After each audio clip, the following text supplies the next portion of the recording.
Hello and welcome to this edition of Weapons and Warfare. For Straight Arrow News, I'm your host, Ryan Robertson, and we are coming to you from National Harbor, Maryland, site of this year's Air and Space Forces Association's Air, Space, and Cyber Conference. Just ahead on this episode, 6 months after announcing some generational changes for the Air Force, we get a progress report from the Secretary of the Air Force, Frank Kendall, and Air Force Chief of Staff, General David Allvin.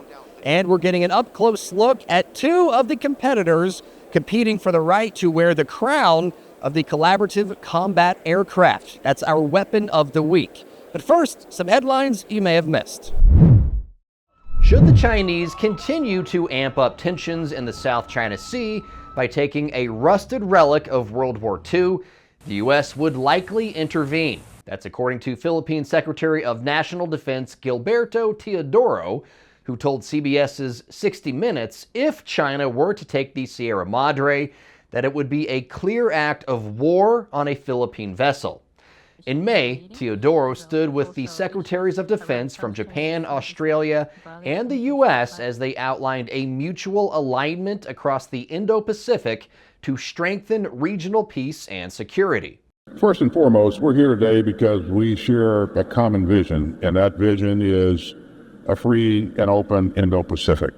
And we believe that our continued work together will continue to promote activities that will help lead to that accomplishment of that vision. The Sierra Madre, a World War II-era ship that serves as a base for a small garrison of Philippine Marines, was intentionally grounded by the Philippines on the Second Thomas Shoal to serve as a marker for Philippine maritime territory. In recent months, it's been the site of increased aggression and provocation by the Chinese, who falsely claim the territory as their own. For the first time, the Air Force has released video of an airborne B-21 Raider. While amateur videographers have captured the Raider in flight, this marks the first time the Air Force has given the green light to video of a takeoff and landing at Edwards Air Force Base in California. At the same time, Northrop Grumman's president of aeronautics, Tom Jones, told attendees of a panel at Airspace and Cyber that the next-gen long-distance bomber is flying as often as twice a week. The hope is the Raider will be a daily flyer, unlike the B-2 Spirit, which traditionally has required significant maintenance after each sortie. If testing continues to progress as expected, the Air Force says the B-21 will be operational sometime in the mid-2020s. Talk about being a good neighbor. The U.S. Army recently helped a Canadian politician jump out of a perfectly good aircraft. This was the scene high above an air show near London, Ontario in Canada, as the local mayor, Josh Morgan, went for a tandem jump with the renowned U.S. Army parachute team, the Golden Knights. The leap of faith was part of the 100th anniversary celebration for the Royal Canadian Air Force, highlighting the collaborative spirit between Canadian and U.S. military units. Of the jump, the Army said it symbolized the bond and shared history of military aviation between the two nations. It was just 6 months ago, on a very similar stage in Aurora, Colorado, when the Secretary of the Air Force and the Air Force Chief of Staff announced a series of service-wide changes in the face of evolving threats and the changing nature of warfare. Half a year later, Frank Kendall and General David Allvin are front and center once again, meeting with the troops, but this time to deliver a progress report on the changes being made. China, China, China. I didn't want to disappoint you. No one can ever accuse Frank Kendall of not playing the hits. And even though the 26th Secretary of the Air Force kicked off this year's Air, Space, and Cyber Conference with a moment of levity, he remained as on message as ever during his keynote address to scores of airmen and guardians.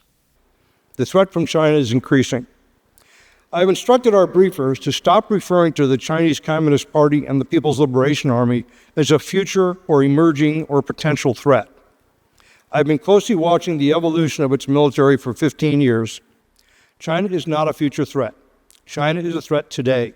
That threat, along with Russia's continued aggression against Ukraine, as well as prolonged unrest in the Middle East, helped spur a series of service-wide changes for the Air and Space Forces that were announced in early 2024. The short version of our progress on the 24 decisions that we announced is that all the actions required are well underway. A few are slightly behind their original schedule, but overall progress is excellent, and nothing is far enough off track to cause major concern. Despite that optimistic outlook, concerns do remain, notably with Congress. Between bureaucratic gridlock and an ever-increasing emphasis on cost-saving practices, Kendall says he remains committed to moving the ball forward through communication. My overall guidance is that we need to move at the speed of leadership, not the speed of bureaucracy. What that means in practice is that any concerns or issues are elevated quickly to the senior leaders so they can be resolved. To be blunt, we don't have the time for petty parochial interests or arguments about turf. For the Air Force's top boss in uniform, General David Allvin, that time is as much a resource as funding and manpower. Speaking after Secretary Kendall, the Air Force Chief of Staff said much has been done in the last 6 months, but there is still distance yet to be covered. This is not academic. We just finalized the command selection list. So in summer of 2025, you will have 60 of your wings or 40% of the United States Air Force, which will be under this construct. And we will continue to move down that ramp because we're moving forward on that. This is not an intellectual exercise. We're moving out. Also among the General's points of emphasis is the provisional stand-up of the Integrated Capabilities Command, which will oversee the largest restructuring of the Air Force since the start of the Cold War nearly 80 years ago. Because this is something we absolutely have to get right, but we know we have to get right fast. And so putting those together to make sure the operators from all of the different functional areas are coming together, imagining the future. And number one for Integrated Capabilities Command, we have to remain competitive into the future. A future that Allvin says has to reflect an Air Force that's right for its place in time and history. An Air Force that has changed because the threats have changed. There will be challenges ahead. There will be dark skies ahead. There will be trouble ahead. And if we don't plan for how we're going to navigate through that, the storm will come upon us and we won't be prepared. In this, our time of consequence, it is up to us to have the courage, the boldness to take these actions. And I believe that these actions will result in what our airmen need, which is one Air Force, and what the Joint Force demands, which is one Air Force, what the nation demands, which is one Air Force, to meet the challenge and ensure we can continue to fly, fight, and win, and deliver air power anytime, anywhere. Thank you. Serving you clarity through context, our mission at SAN is to deliver the news straight down the middle. We're different from mainstream media because we spotlight distorted headlines and show you how to do it too. Discover stories that right and left-leaning outlets are choosing not to cover by using our Media Miss tool. Download the SAN app and turn on notifications to have straight facts delivered right to your phone or tablet, and get straight facts anytime at SAN.com. A little more than 2 years ago, Secretary of the Air Force Frank Kendall announced plans for the Air Force to build a fleet of autonomous drones that would fly into combat alongside crewed platforms. Called the Collaborative Combat Aircraft, 5 companies were selected for the initial round of competition for the contract: Lockheed Martin, Boeing, Northrop Grumman, General Atomics, and Anduril. In April, that number was whittled down to just 2, General Atomics and Anduril. And at the AFA's Airspace Cyber 2024 conference, we got our first up-close look at the finalists, which is why the CCA is our weapon of the week. Collaborative combat aircraft represent a lot of changes for U.S. air power, but at their core, these are still planes. But I can tell you that it would operate just like a fighter. So it has landing gear, it would roll out from a hangar, it would take off, it would climb and cruise ahead of or alongside a traditional combat fighter formation. And in that way, it would look very familiar, with the big difference that there's nobody on board. Phil Ewing is the spokesperson for General Atomics, one of 2 companies chosen in the DoD's first tranche to field working CCA prototypes. The other is Anduril with its Fury. We spoke to Anduril previously about Fury, but the company declined to do an on-air interview during ASC 2024. We do, however, know it will operate on largely the same principles as General Atomics' CCA. It will be fast and maneuverable. It's designed with modularity in mind so it can accomplish multiple missions, and above all, it will be attritable. One way to think about it is, if you want to start a fire, you can strike a match and throw it away. You can buy a Zippo lighter made out of brass, and it'll last the rest of your life. And what General Atomics has said is that we want these to be BIC lighters. So, very durable product. Everyone knows how to use it, but if one falls out of your pocket, it's not the end of the world. General Atomics' offering, simply called CCA right now, uses the same chassis as the XQ-67A, a test platform that's been flying for the Air Force Research Lab for some time. It allowed GA to develop that more weapons-centric variant a lot faster than they would have if they had started from a clean sheet design. Allison Turi is one of the aerospace engineers working on CCAs for the Air Force Research Lab. She was also a key contributor to an early design of the Fury when it was being developed by Blue Force Technologies before the company was acquired by Anduril.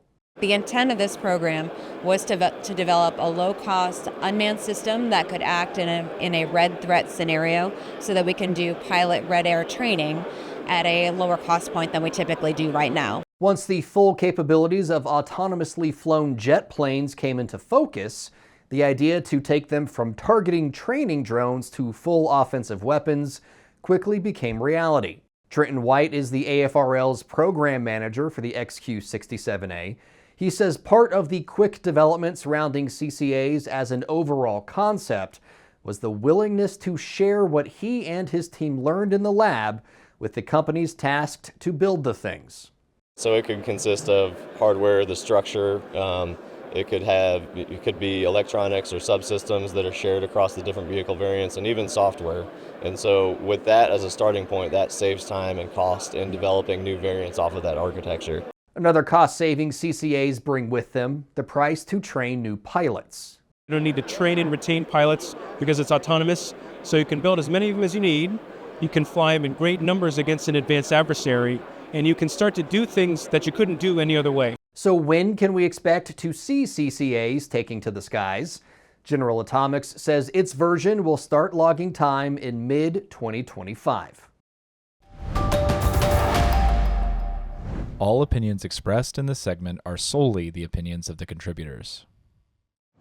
All right, folks, that's just going to about do it for us this week on Weapons in Warfare. Sure hope you enjoyed all the content that we were able to bring to you from National Harbor, Maryland, site of this year's AFA's Airspace and Cyber Conference. Now, we got way more content than we can fit into just one or two shows. So please be sure to like and subscribe to all of our social channels, and make sure you check out our website, san.com, for more. We have a lot of stuff coming your way over the next few weeks/months. But before we go, I want to spend a few minutes talking to you about the power to meet the moment. During his keynote address, General David Allvin discussed times when the Air Force had to make changes and essentially change how it operates. Historically, change happens after large events, like the attack on Pearl Harbor, the fall of the Berlin Wall, or the attacks on the World Trade Center and Pentagon. Those moments were so cataclysmic, the entire force structure of the Air Force was altered to meet the needs of the moment. Currently, the Air Force is undergoing another major restructuring, but this time there was no life-altering moment. This time, we more or less know what's coming, a conflict with China. Much like the Air and Space Forces are making the necessary changes now in order to meet the needs of the future, so too can we take a look at our lives, figure out the challenges, and then make the changes needed to meet the moment. Why wait for catastrophe when you have the power and ability to adapt while things are stable? We can't meet the moment if we aren't prepared for the moment.